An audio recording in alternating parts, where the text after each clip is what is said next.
2018, this defendant shot and killed two of his friends. He killed Christopher Thomas and Anthony Williams. So, ladies and gentlemen, I'm going to set out the story and how this unfolded and lay out what I expect the evidence will show during the course of this trial. First thing you're going to hear is that at 4:35 a.m. on October 26th of 2018, Cortland Henry, a co-defendant, shows up at Memorial Miramar Hospital. In his car, he has two dead bodies. In the front passenger seat is Anthony Williams. In the rear passenger seat is Christopher Thomas. They are dead, they are riddled with bullets, and the car is full of blood. Christopher Thomas is sitting in the rear. There is multiple defects to his body. Anthony Williams, who is sitting in the front, has two major injuries. Officer Jessica Amangor is working a detail at the hospital. Cortland Henry runs in, starts telling a story about a drive-by. Quote-unquote drive-by. Cortland Henry, and you're going to learn a lot about Miramar geography during the course of this trial, tells a story that he and his buddies, just the two that are in the car, were at a music studio here in downtown Fort Lauderdale at 805 Northeast 4th Avenue. He's going to tell law enforcement, and you're going to hear this statement. You're going to hear the actual audio of him telling law enforcement. We were at the recording studio. We drove home because they lived out in West Miramar. You're going to hear Cortland say that they come across in the path of travel, that they're getting off the highway on I-75 southbound to go west on Miramar Parkway. And you're going to hear that on Miramar Parkway, sometime between 160th, which is also commonly referred to as Dykes Road, and 172nd, Cortland Henry says they were shot at. That he ducked down, and you'll see him doing that in the video, and that he didn't see any car, he didn't see any people, he has no information, and that he quickly went to the nearest hospital. So you're going to learn that when you go on Miramar Parkway and you take that right at 172, Memorial Miramar is just about 1 mile north. So the distance between most major intersections in Broward County is 1 mile. So you're going to learn that from 160th to 172nd, 1 mile. From 172nd to the next major intersection on Miramar Parkway, 184th, 1 mile. So you're going to hear and find that Mr. Henry's statement that the car is traveling westbound on Memorial Parkway and goes north on 172nd and shows up at the hospital for the drive-by is completely and utterly false. How can I tell you that, ladies and gentlemen?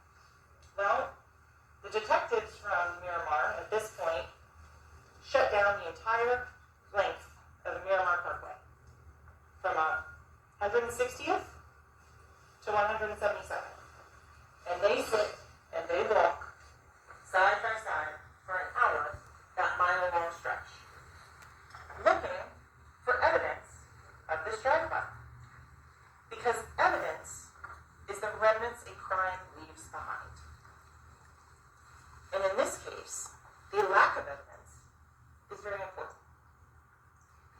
There is a lack of any evidence whatsoever to support that a drive-by happened on Miramar Parkway. What would they look for? Shell casings, glass fragments, projectiles, tire marks. You're going to hear that there's none of that found whatsoever. So, then, ladies and gentlemen, maybe we have the time frame wrong, maybe we have the location wrong. So they walk an additional mile, from 172 to 184th. Still nothing. No broken glass, no projectiles, no fire casings. Detectives know they have a Jeep that they are looking at the Memorial Miramar Hospital that has 16 easily identifiable bullet defects. That has a broken out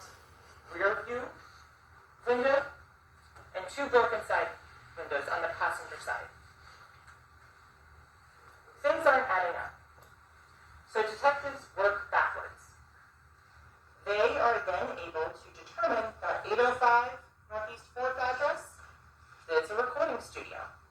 And that the recording studio is equipped with cameras. And ladies and gentlemen, you're going to see footage from both inside and outside of that recording studio.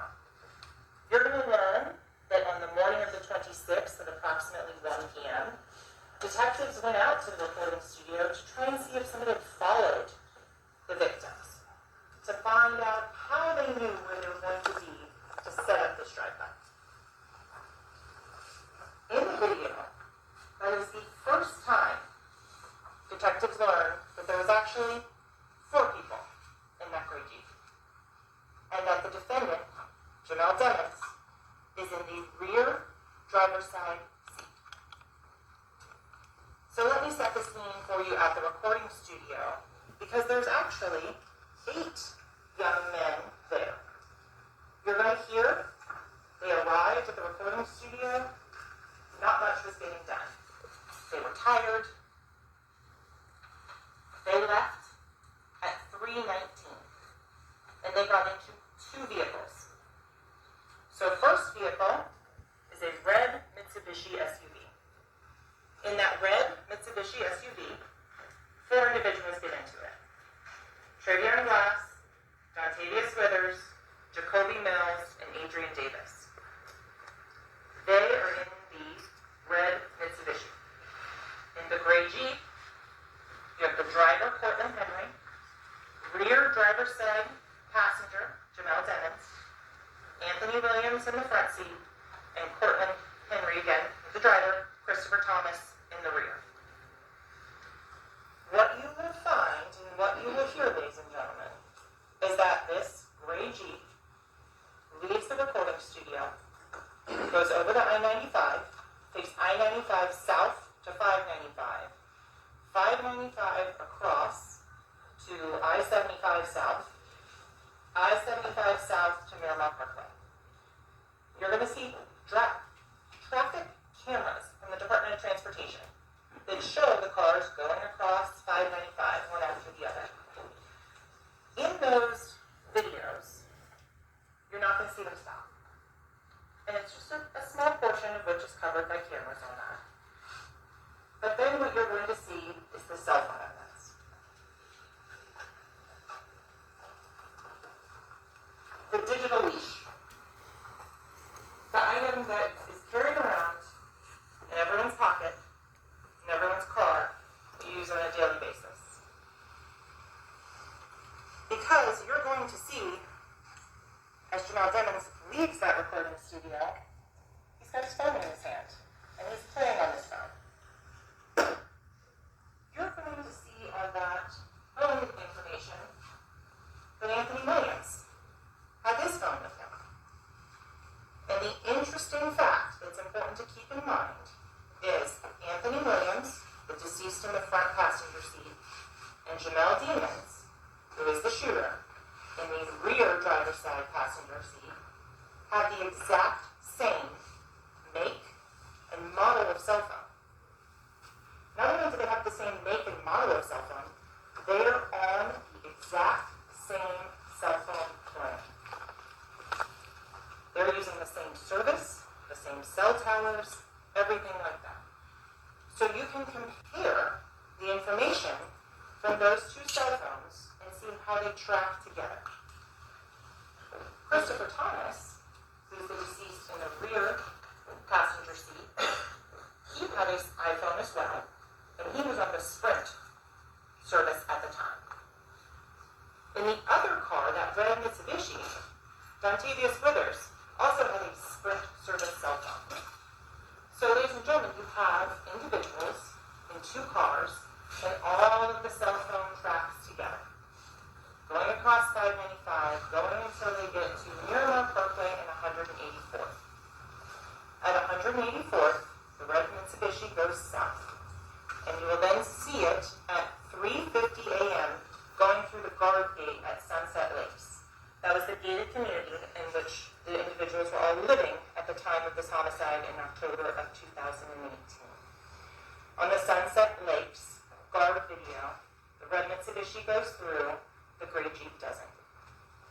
The gray Jeep instead goes north and then proceeds to go to the actual scene of the homicides. The gray Jeep goes north on 184th up to Pines Boulevard. From Pines Boulevard, it travels west all the way to the edge of the Everglades, where it is desolate, where it is dark, where there are no witnesses. The gray Jeep goes down south on US 27 and turns left on Pembroke Road. You're going to learn that Pembroke Road does not connect through. That right there, Pembroke Road dead ends at a trash facility.